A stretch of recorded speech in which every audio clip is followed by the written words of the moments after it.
नमस्कार, मी doctor Smita Bhushan Kale, MD Panchakarma from Kerala. नमस्कार, मी डॉक्टर भूषण काळे, MS प्रसूती स्त्रीरोग आणि PhD स्कॉलर, पुरुष वैद्यत्व. परत एकदा मी तुमच्या सर्वांचं आपलं युट्यूब चॅनल आयुभूषण आयुर्वेदिक फर्टिलिटी आणि पंचकर्म सेंटरमध्ये स्वागत करते. आणि तुम्ही बघत आहात की आपल्यासोबत एक छोटं बेबी आहे आणि आपल्यासोबत आहेत गीता आणि विजय, आणि ते आहेत कर्नाटक मधून, कागवाड मधून आहेत. आणि आज आपण त्यांचा जो काही ते ह्या बाळासाठी जवळपास त्यांना 12 वर्ष वेट करायला लागलं होतं, आणि त्यांचा हा जो 12 वर्षांचा प्रवास होता तो कसा होता, आणि आमच्या आयुभूषण आयुर्वेदिक फर्टिलिटी ट्रीटमेंटचा त्यांना कशा प्रकारे फायदा झाला हे आज आपण त्यांच्याकडून जाणून घेणार आहोत. नमस्कार. बोला.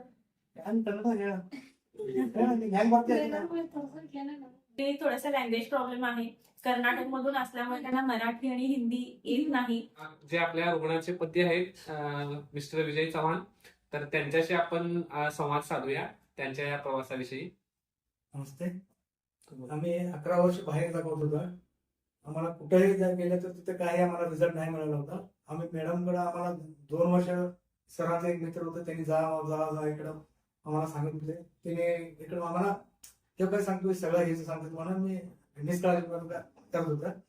मग ज्या टायमाला इकडे आलो, मॅडम म्हणायला की 1 वर्ष मला आमच्याकडे दाखवायला लागणार, 1 वर्ष दर महिन्यात यावं लागणार किंवा 8 दिवसाला एकदा यावं लागणार. कडे येणार का तुम्ही? हा येतो मॅडम. मग मॅडम सांगितल्याप्रमाणे 1 वर्ष या म्हटल्यावर आम्ही 9 महिने कंटिन्यू इकडे आले. 9 महिन्यात आम्हाला मॅडमला रिझल्ट दिला. जसं की तुम्ही ऐकलं की 1 वर्ष त्यांना आम्ही सांगितलं होतं, त्यांच्या परिस्थितीनुसार, त्यांच्या रिपोर्टच्या नुसार की साधारणपणे 1 वर्ष वेळ लागेल.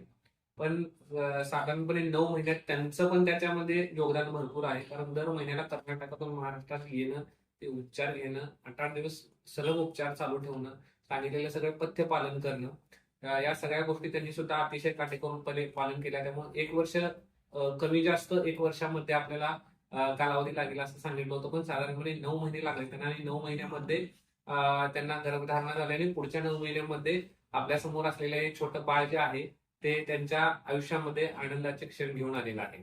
तर जसं ह्यांनी सांगितलं की त्यांच्या लग्नाला 12 वर्ष झाली होती आणि त्यांनी इतरत्र जवळपास 11 वर्ष ट्रीटमेंट घेतली, पण त्यांना कुठेही गुण येत नव्हता. आणि आमच्याकडे येण्याचा सल्ला सुद्धा त्यांच्या मित्राने त्यांना दिला, पण आमच्याकडे येण्यासाठी सुद्धा त्यांनी 2 वर्ष घालवली. कारण त्यांचा या ट्रीटमेंटवरती किती दिवस ट्रीटमेंट घ्यायचं म्हणून ते कंटाळले होते अक्षरशः ट्रीटमेंट घेऊन.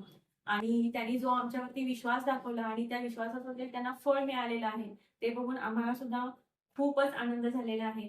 आणि असं जेव्हा प्रत्येक रुग्णाला गुण येतो आणि त्यांचं जे काही अधुरं स्वप्न असतं आई बाबा होण्याचं, आणि त्याला आयुर्वेदाने जेव्हा असा रिझल्ट येतो आणि त्यांचा सुद्धा आमच्यावरचा विश्वास वाढतो, आणि आमचा सुद्धा आमच्या आयुर्वेदावरचा विश्वास अशाच वाढत राहो, आणि आमच्याकडे येणाऱ्या प्रत्येक पेशंटची ही जी इच्छा आहे आई बाबा होण्याची ती पूर्ण हो अशी मी धन्वंतरी चरणी प्रार्थना करते.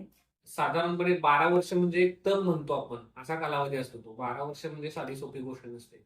आणि अशा वेळेला बऱ्याचदा असं होतं की रुग्णांना वाटतं आता एवढे उपचार करून काही लोक म्हणत होते की आम्हाला पोरच होत नाही, वय झालेलं येणार काय पोरं होत नाही. ज्या टायमाला मॅडमना मला भरोसा केले आम्ही मानून आता तुमच्या पुढेच आहे रिझल्ट. तर 12 वर्ष म्हणजे मी म्हणत होतो एक तप आहे तसा. तर याच्यामध्ये असं होतं की एवढे उपचार केले आणि आता आयुर्वेदिक उपचाराने काय होणार आहे असं पण बऱ्याचदा वाटतं. आणि असंच त्यांना पण वाटत होतं की आता एवढ्या ठिकाणी आम्ही दाखवले आणि इथे जाऊन आयुर्वेदिक उपचाराने काय होणार आहे. तर जसं हे दाम्पत्य स्वतः सांगते, रिझल्ट तुमच्या समोर आहे. आणि आयुर्वेदामध्ये अतिशय चांगले आणि अतिशय उत्कृष्ट उपचार करता येतात. आयुर्वेदामध्ये अशा गोष्टी आहेत उपचारासाठी की आयुर्वेदाचं ते जगाला दिलेलं वरदान आहे असं मी नेहमी सांगतो.